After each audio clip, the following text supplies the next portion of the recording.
আমরা যাকে কোটি কোটি ভোট দিয়ে যাদেরকে এনেছি, যে গভর্নমেন্টকে দাঁড় করিয়েছি, মাত্র একটা ঘটনা, এতগুলো ঘটনা ঘটলো, তার বিরুদ্ধে কিচ্ছু হলো না, কেউ কোনো প্রোটেস্ট করলো না। এখন আমি কি করে বোঝাবো যে আপনাকে আমি চাই না, আপনাদের আমরা চাই না? ভোটের সময় কি হয়েছে? কামদুনির রেপের ঘটনাটা কি এটার থেকে একটু কম ভয়াবহ ছিল? লজ্জা করে না আমাদের চিফ মিনিস্টার একজন মহিলা? লজ্জা করে না?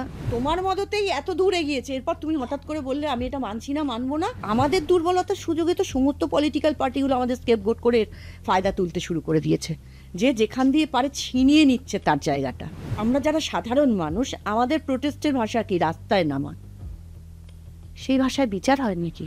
কেউ কিছু বুঝতে পারছে না যে কে করেছে, কিভাবে হয়েছে, এবং কারা জড়িত। কে করেছে থেকে বড় কথা, কে করেছে সেটা তো ঠিক করবে বিচার ব্যবস্থা, কিন্তু কারা জড়িত, ডাইরেক্টলি জড়িত, সেটা কেউ বুঝতে পারছে না। এটা কি বিশ্বাসযোগ্য? এবং মানে আমার যেটা সব থেকে অদ্ভুত লাগছে, যে এরকম যে কত নির্মম, কত মানে ভয়াবহ ঘটনা গত কয়েক বছর ধরে ঘটছে, হ্যাঁ, কখনোই এটা হয়নি, এই প্রথমবার হলো। কেন? মানে কামদুনির রেপের ঘটনাটা কি এটার থেকে একটু কম ভয়াবহ ছিল? মানে সেটা কে কে জানে কিরম ছিল? একটা বাচ্চা মেয়ে স্কুলে যাচ্ছিল তো, এবং তারপরে এতগুলো ঘটনা ঘটেছে, পার্ক স্ট্রিট ঘটেছে। আসলে প্রথম কথা হচ্ছে তো যে আমি মেয়েদের ক্ষেত্রে, মেয়েরা যেহেতু মেয়েদের প্রথম বড় শত্রু, মানে মেয়েরা পুরুষদের দিয়ে আগে বলিয়ে নেয় যে সিগমা, যে এ পার্ক স্ট্রিটে বসে মদ খাচ্ছিল তাই এ খুব খারাপ মেয়ে। তো এখানেই তো অর্ধেক জিনিস, অর্ধেক তোমার, তুমি যে মর্মাহত হবে তোমার অর্ধেক ওখানে শেষ হয়ে গেল। এ তো বাজে মেয়ে। এগুলো মেয়েরা সমস্ত ঠিক করে নিয়ে দেয় আগের থেকে। মানে আমি তো পুরোপুরি মেয়েদের দোষ দেবো। আজকে যদি একটা বাড়িতে চারটে ছেলে চারটে মেয়ে থাকে, চারটে মেয়ে যদি একজোট হয়ে তাদের কথাটা বলে, তাদের ভয়েস রেজ করে, তাহলে চারটে পুরুষ কিচ্ছু করতে পারবে না। কিন্তু কোনোদিন আজ পর্যন্ত সেই ঐক্যতা ছিলও না, কোনোদিন হবেও না। কিন্তু সবচেয়ে দুঃখের বিষয় হচ্ছে যে যদি বা এই প্রথমবার এত, যেহেতু মেয়েটি ডক্টর অন ডিউটিতে ছিলেন, যেহেতু একেবারে প্রকাশ্য কলকাতার মধ্যে, মানে কলকাতায় এরকম একটা ঘটনা ঘটেছে, এবং তার ফলে একটা এত বড় ঘটনা দাঁড়িয়ে গেছে, আমরা এটাতে যেন অভ্যস্ত ছিলাম। হঠাৎ করে আমাদের মধ্যে একটা বিরাট প্রতিবাদ চলে এসছে, এই মেয়েরা তো রেপ হবে, মেয়েরা তো রাস্তায় বেরোলে মেয়েদের তো কেউ না কেউ কিছু করবে, সুতরাং এটা তো হবেই, তাই ছেড়ে দাও ওই ঘটনাটা, বাদ দাও, ও যা পুলিশ করছে করবে, করে। আজকে কেন আমরা এত কথা বলছি? তার চেয়েও বড় প্রশ্ন হচ্ছে, আমরা যাকে কোটি কোটি ভোট দিয়ে যাদেরকে এনেছি, যে গভর্নমেন্টকে দাঁড় করিয়েছি, মাত্র একটা ঘটনা, এতগুলো ঘটনা ঘটলো, তার বিরুদ্ধে কিচ্ছু হলো না, কেউ কোনো প্রোটেস্ট করলো না।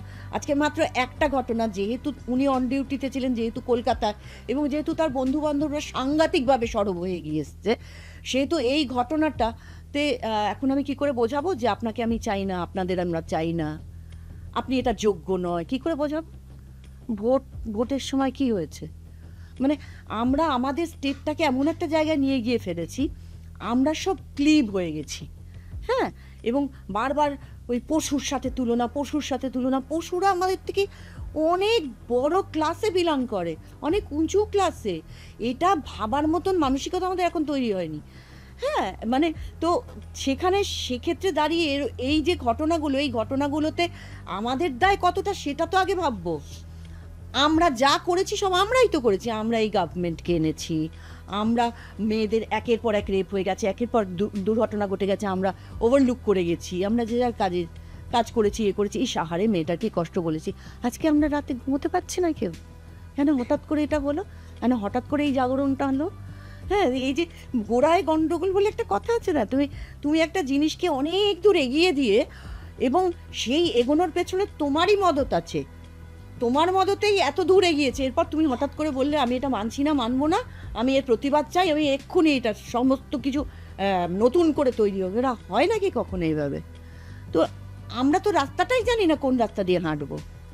সর্ট আউট করবে কি করে যে কোন রাস্তা দিয়ে চলবে?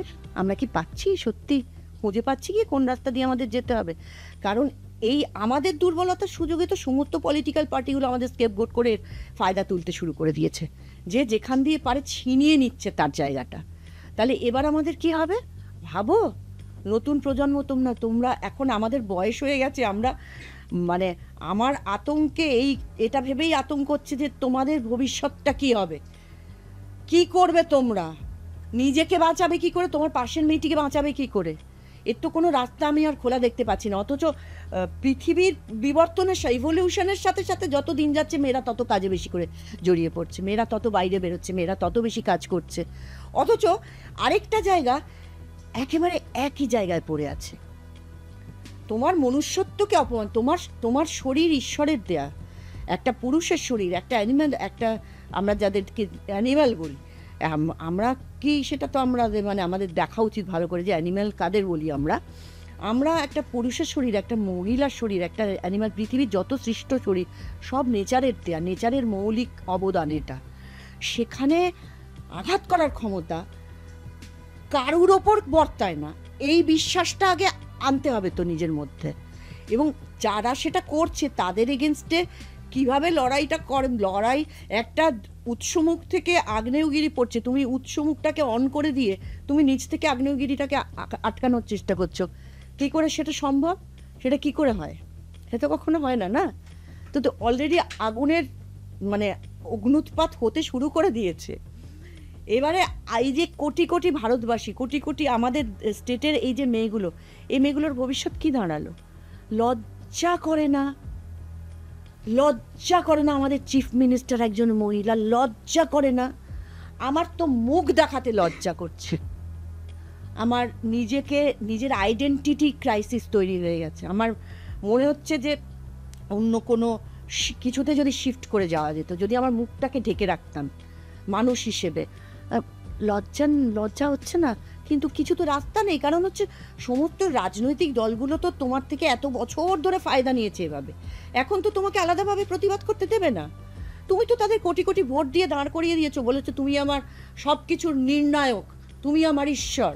তো এখন তো সে তো ঈশ্বরের কাজ করছে, সে তো তোমাকে বলছে যে তুমি এটা ভুল বলছো, তুমি এটা ঠিক বলছো, তোমার এটা করা উচিত, তোমার এটা করা উচিত না, তোমাকে এখন মানতে হচ্ছে। আর তুই আর আমরা যারা সাধারণ মানুষ, আমাদের প্রোটেস্টের ভাষা কি? রাস্তায় নামা।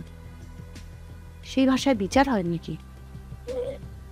সেই ভাষায় কি বিচার হয়? রাস্তায় নামা হয়, প্রতিবাদ হয়, বিচার তো হয় না। বিচার কে করবে?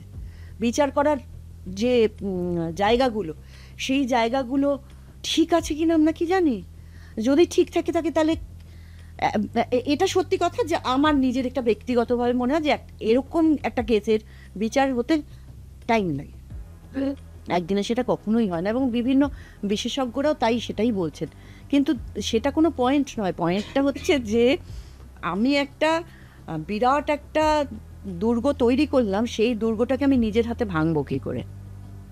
আর সেই তো এখন ব্যাপারটা হচ্ছে যে মনুষ্যত্বের অপমান করার অধিকার মানুষের এখন মজ্জাগত হয়ে গেছে, এবং আমরা মেয়েরা কিভাবে এটার সাফারার হতে যাচ্ছে আমরা নিজেরাও জানি না। মানে আমি জানি না ভবিষ্যৎ কী, মানে আমার কাছে কোনো উত্তর নেই।